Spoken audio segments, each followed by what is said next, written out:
ආයුබෝවන් අද නොපෙනෙන මානීන් අපි කතා කරන්නේ කර්නල් චාල්ස් බෙක්විත් විසින් නිර්මාණය කරපු ලෝකයේ භයානකම මෙහෙයුම් ඒකකයක් වන ඩෙල්ටා ෆෝස් නොහොත් first special forces operational detachment Delta ගැනයි.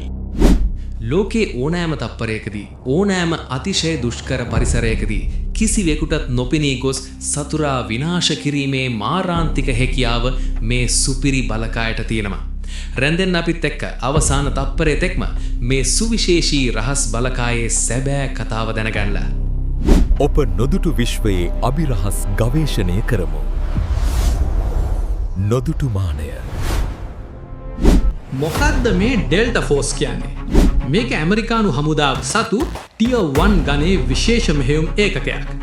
1970 දශකයේ ලෝකීය පුරා ත්‍රස්තවාදය දරුණු ලෙස හිස ඔසවද්දී ඇමරිකාවට මීට වඩා දරුණු බලකායක අවශ්‍යතාවය කර්නල් චාල්ස් බෙක්විත් තේරුම් ගත්තා.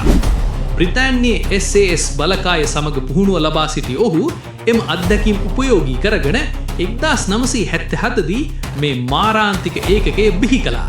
ඩෙල්ටා ෆෝස් එකට බැඳෙන එක ලේසි පහසු වැඩක් නෙමෙයි. මේ සඳහා අයදුම් කරන දක්ෂතම සෙබළුන්ගෙන් පවා 90%ක්ම පරීක්ෂණ වලින් අසමත් වෙනවා. මෙහිදී සෙබළෙකුගේ ශාරීරික ශක්තිය වගේම මානසික ඒකාග්‍රතාවය උපරිමයටම පරීක්ෂා කරනවා. කිලෝ 20ක බරක් සහිත බෑගයක් කර තබාගෙන කඳු හෙල් සහිත දුෂ්කර වනාන්තර හරහා සැතපුම් 40ක් පමණ වේගයෙන් ගමන් කිරීමට ඔවුන්ට සිදු වෙනවා. එක තත්පරයක් හෝ ප්‍රමාද වුණොත් ඔවුන්ට මෙතනින් ඉවත් වෙන්න සිද්ධ වෙනවා. මේ බලකායි මෙහියුම් ගැන ලෝකයට හෙළිවෙන්නේ ඉතාමත් අඩුයි. ඒ නිසාම ඔවුන්ට ෂැඩෝ වොරියර්ස් එහෙමත් නැත්නම් සෙවනැලි රණශූරියන් කියලා කියනවා. ඔයාලට මතක ඇති බ්ලැක් හොක් ඩවුන් මෙහෙයුම්. සෝමාලියාවේ ඒ දරුණු සටන මෙහෙයුවෙම. ඒ වගේම 2003 දී ඉරාකයේ සදාම් හුසේන් සැඟවී සිටි තැනින් අල්ලාගත්තේ ඩෙල්ටා කණ්ඩායම. ISIS නායක අබූබකර් අල් බැග්ඩෑඩි විනාශ කිරීමේ රහස් මෙහෙයුම පිටුපස සිටියෙත් මේ අභීත සෙබළුන්මයි.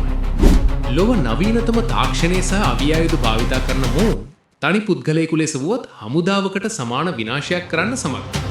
ස්නයිපර් වෙඩික්කරුවන්ගේ සිට අතින් පයින් කරන සටන් කලාවන් දක්වා මොවුන් ලබා ඇති පුහුණුව අදහ ගතන කැකි. ඔවුන්ව ලෝකයට පෙනෙන්නේ ඔවුන්ට අවශ්‍ය වුණොත් පමණයි. ඉතින් මේ වගේ ලෝකයේ නොදුටු මානයන් ගැන තවත් විස්තර දැනගන්න අදම අපේ channel එක subscribe කරලා තියාගන්න. මේ ගැන ඔයාලගේ අදහස් පහලින් කමෙන්ට් කරන්න. මේ නොදුටු මානය අපි තවත් අලුත් වීඩියෝ එකකින් හම්බුවෙමු. ඔබට ජයග්‍රාහී දවසක්.